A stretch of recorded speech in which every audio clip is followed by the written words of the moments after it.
Good morning, Mr. Family.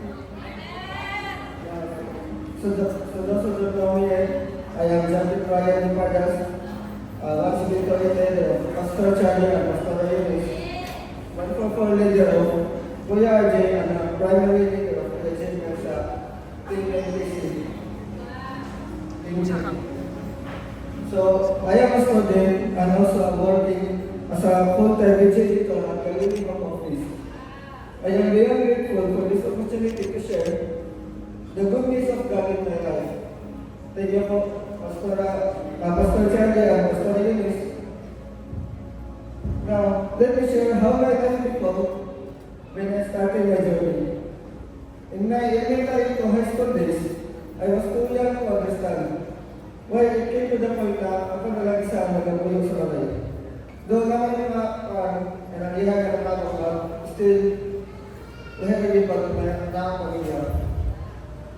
So, on the weekends, makumplit to me, and even though I am surrounded by relatives, since ang among lugar dito is compound. So, moto na, I was born and raised in a Christian family, and since I was young back then, ako lang ay simasimba without intimate relationship ng Lord. So, growing up, I am more exposed sa akong mga barkada rather than my family. So, it came to the point na mas nag-enjoy ko kauban ng pamilya, akong barkada kaysa sa akong pamilya. So, at a young age, I experienced more in pagkalibatan na mga butang, doing a lot of things na balik sa mata ni Lord, and especially sa mga pinakatan ng pangkalugan ko. Although,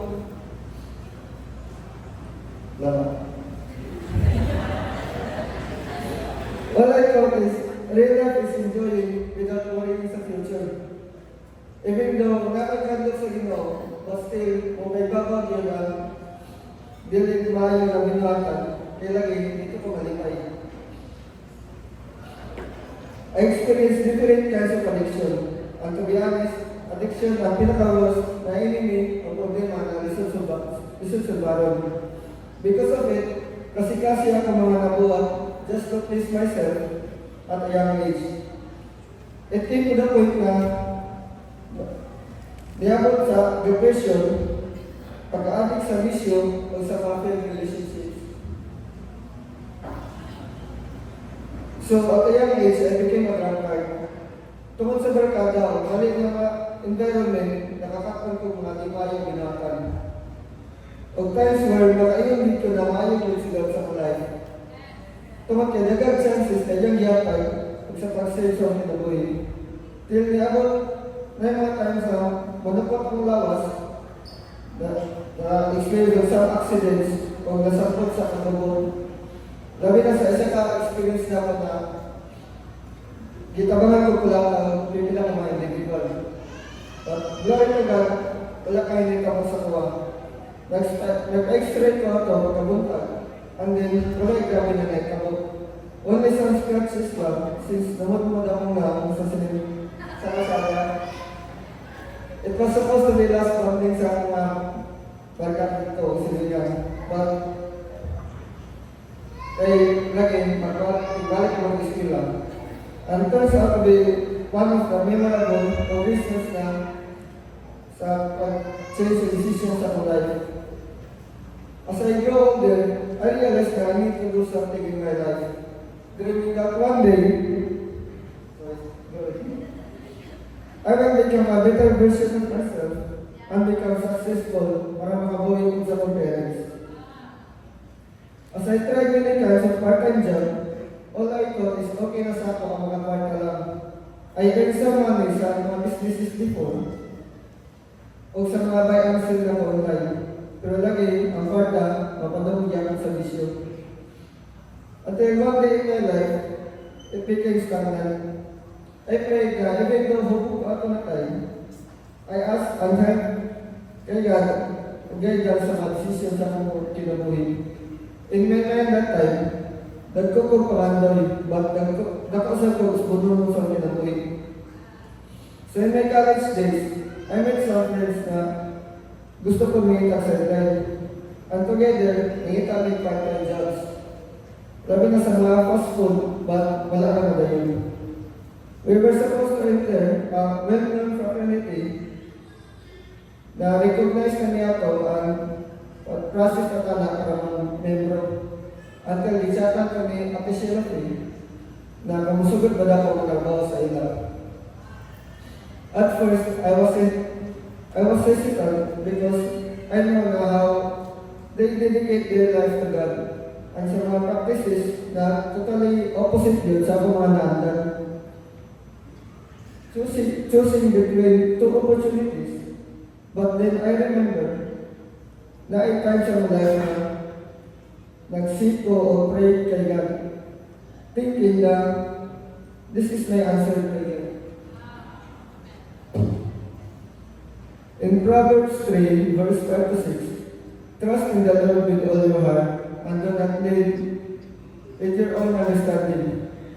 In all your ways, acknowledge Him, and He will make your path straight. After some thinking about how I end up my life, I grabbed the opportunity and gave it a try. At first, lisod para sa kawa, since naman yun ang mga temptations, but gradually, na-absorb na ako and adapt ang mga ginakuha nila. In Psalm 22, verse 8, I will instruct you and teach you in a way you should go. I will counsel you with my loving eye on you. Then, I'm thankful kay Kuya Jimmy, iyak kong gipamat mo. And in February 21, 2023, I started my journey kay Lord. Since then, I am grateful how God speaks, na relatable ka sa life, and how God works sa life. Reminding me na everything has a reason and another purpose ako mga nakaagi. Now, I am here as a totally changed person. I may not have explained tanang na butang na ako na before, but most of it is mga mali din ang mga butang. And those doesn't matter na. Those addictions na were gone. And here I am now continuing to become a better person. God saved me to those bondages or captives from the enemy. And ipulihan ugbag ko in facing reality. As I kept receiving God's word, my life started looking up. I start seeing things clearer now, and my connection with God is getting way better. It's like everything just falling into place, and I'm feeling more in peace, loving and spirituality. This seasons, maybe in a lot of conflicts, since busy sa among GT, which is on duty is 8 a.m. to 5 a.m. 5 p.m. Umasa, ang among GT is 2 kasi, so isa ka school year. Then, like, akong work is 6 p.m. to 2 a.m. So, adon na lang ko a few hours para matulog, then mag-GT na ko. Then, although ang ministry servo is Wednesday lang, 6 to 7 p.m. Pero ang daling my best na maka-attend dyan. Supposedly, weekends na pa makapawig o rest, kaso na-apply klase holiday sa sabato.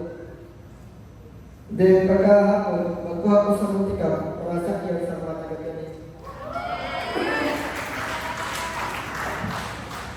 It is God provision yun na makaya lang ang tanan. Labi na sa protection of management. Overcoming not by my own strength, but God always provided for me.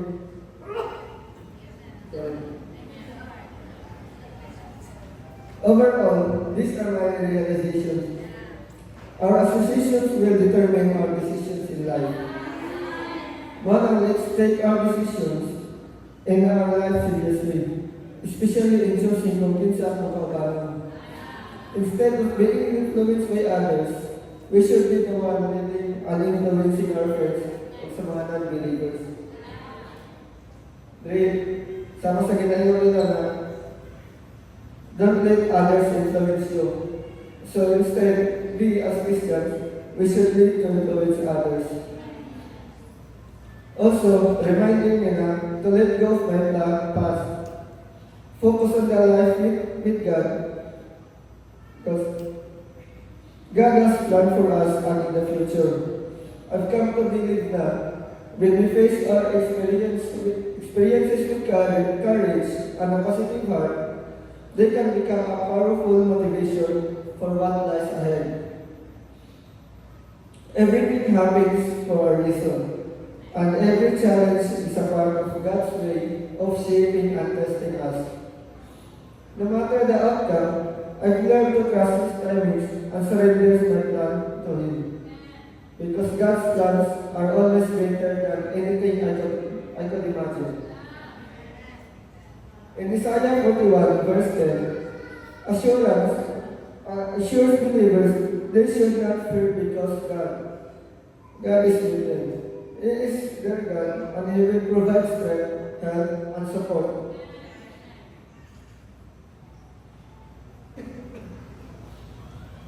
And Mother to God be all the glory.